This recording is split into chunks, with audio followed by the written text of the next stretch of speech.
When one of the most famous men on the planet walked into a small grocery store in Baton Rouge, Louisiana, nobody looked up. That was the point. It was a Tuesday afternoon, March 14th, 2023, just after 3 p.m.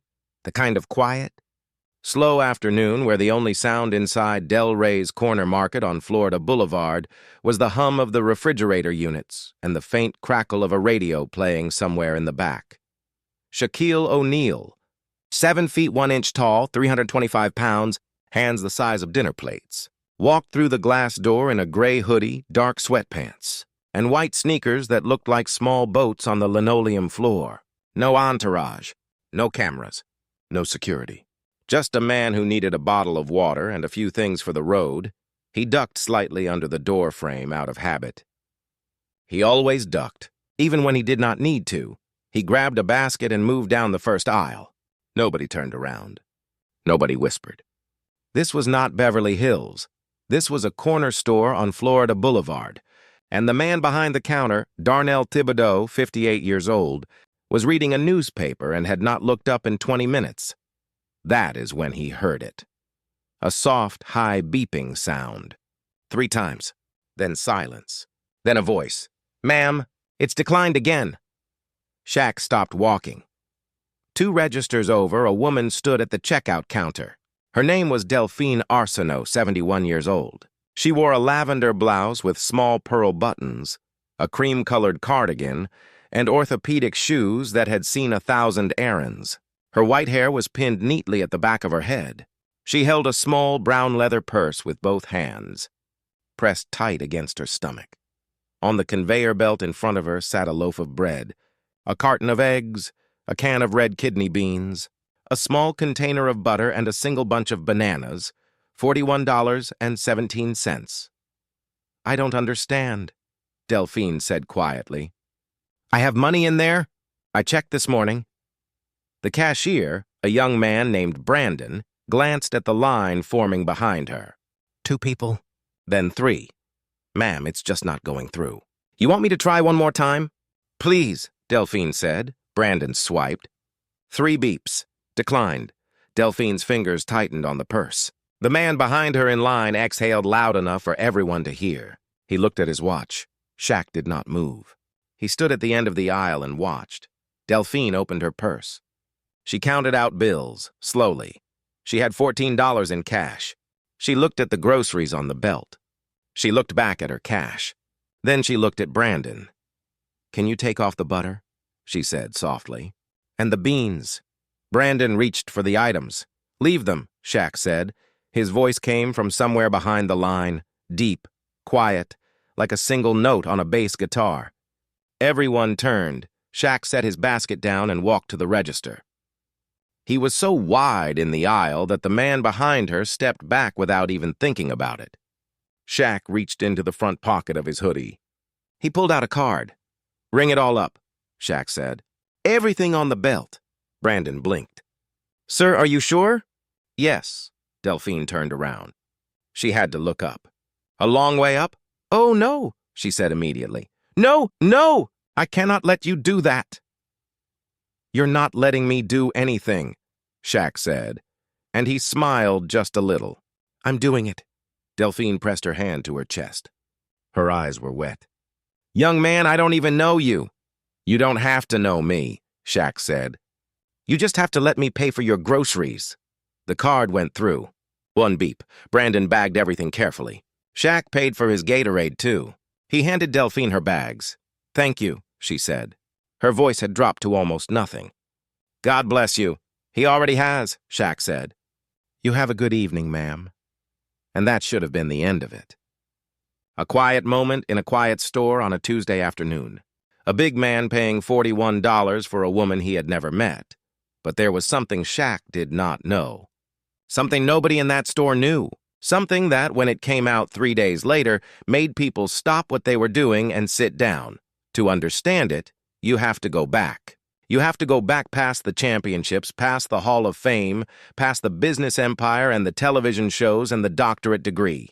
You have to go back past all of it. You have to go back to the summer of 2001 to a parking lot outside the Staples Center in Los Angeles and a moment that Shaquille O'Neal has never spoken about publicly. Not once. Shaquille Rashawn O'Neal was born on March 6, 1972 in Newark, New Jersey. He came into this world already too big for it. His mother, Lucille O'Neal, raised him mostly on her own in the Central Ward of Newark, one of the toughest neighborhoods in America. There were nights the heat did not work. There were weeks when dinner was whatever could be stretched furthest.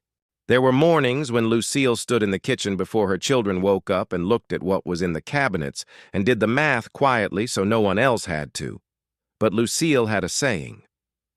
She said it to young Shaquille so many times it became part of him. She said, "When someone in front of you is struggling and you have the means to help, you don't look away. You don't wait for someone else. You just help. That's not charity. That's being human." Shaq's stepfather, Sergeant Philip Harrison of the United States Army, added the other half. He told Shaq, "Big man, the measure of a person is not what they do when everyone is watching. It is what they do when no one will ever know." Shaq carried both of those things his entire life, into arenas, boardrooms, television studios, and into a corner store in Baton Rouge on a Tuesday in March. Now, here is the part nobody knew. 3 days after that Tuesday afternoon, a man named Gerald Arsenault posted a video on Facebook. Gerald was 44 years old, a high school football coach in Baton Rouge. He visited his grandmother Delphine every Sunday without fail. Had done it for 22 years. The video was just Gerald sitting in his car in Delphine's driveway, phone propped on the dashboard. His voice cracked twice in the first 30 seconds. He said this, "My grandmother came home Tuesday with her groceries and told me a giant man at the corner store paid for everything when her card didn't work. She didn't know who he was. But I think I do. Because there's only one person I've ever seen in real life that tall, and it was outside the Staples Center after a Lakers playoff game in 2001. And that man changed my life." Gerald paused. He wiped his face with the back of his hand. "I was 19 years old. I had driven to Los Angeles from Baton Rouge in a car that barely made it. I had a scholarship offer to play football at a small school in Texas, but I didn't have the $800 I needed for the deposit by Monday, or I was going to lose the spot. 3 weeks I had been trying to get it. I had nothing. I was standing in that parking lot after the game with no idea what I was going to do, and this enormous man walked past me." He stopped. He looked at me. I don't know why he stopped. There were hundreds of people around. But he stopped. He said, "Are you okay?" And I told him the truth. The scholarship, the deadline, the $800, all of it. He reached into his jacket. He pulled out an envelope. He said, "Go play. Don't look back. Make someone proud." And he walked away. Inside the envelope was $2,000 in cash. I used $800 for the deposit. I used the rest to get home. I played 4 years of college football. I became a coach. I have spent the last 18 years teaching young men how to be better than I was." Gerald looked directly at the camera. The man who stopped in that parking lot in 2001 was Shaquille O'Neal. I never forgot his face. I just didn't know how to find him to say thank you. And now he walked into my grandmother's corner store 22 years later and paid for her groceries without knowing who she was. She didn't know. He didn't know. But I know. The video was shared 4,000 times by midnight. By the next morning, it had reached 180,000 views. By that evening, 2.3 million people had watched Gerald Arsenault sit in his grandmother's driveway and cry. Because that was the thing. Shaq did not know. He had no idea that the woman with the lavender blouse and the pearl buttons and the can of kidney beans was the grandmother of the 19-year-old boy he had stopped for in a parking lot in 2001. Shaq had done it so many times. So many envelopes. So many parking lots. So many people who needed $800 or just someone to stop and ask if they were okay. He never kept track. He never followed up. He never asked for names. His stepfather had told him not to. Philip Harrison had said, "If you help someone and then wait to see what comes back to you, you didn't really help them. You made an investment."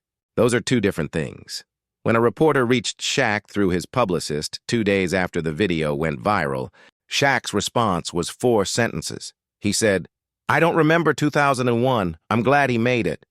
Tell his grandmother I hope her card works better next time. Tell her the eggs were on me, that was it." No press conference. No social media post. Just a man who paid $41 for an old woman's groceries on a Tuesday and drove away. But the story did not stop there. Gerald Arsenault was not the only one who came forward. Within 1 week, 17 other people posted their own videos, their own letters, their own stories. A woman in Orlando who had been helped at a gas station in 2004. A father in Memphis whose son's college application fee had been covered by a stranger at a FedEx counter in 2009. A nurse in Houston given cash by a man who overheard her crying about her rent in a hospital parking lot after a double shift in 2015. None of them had names. None of them had proof. But the descriptions were always the same. Very tall, very quiet, gray hoodie or plain clothes, paid and walked away before anyone could say thank you. A journalist at The Advocate in Baton Rouge spent 2 weeks making calls. She published one line at the end of her article that traveled further than anything else she ever wrote. She wrote, "There is a category of kindness that requires invisibility to work." He seems to have found it. Gerald drove to Delphine's house that Sunday, the same as always. He brought her flowers. Yellow ones because she liked yellow. He showed her the video on his phone. He showed her 2.3 million views. Delphine watched. She did not speak for a long time. Then she said, "He has his mother's eyes." Gerald looked at her. "What?"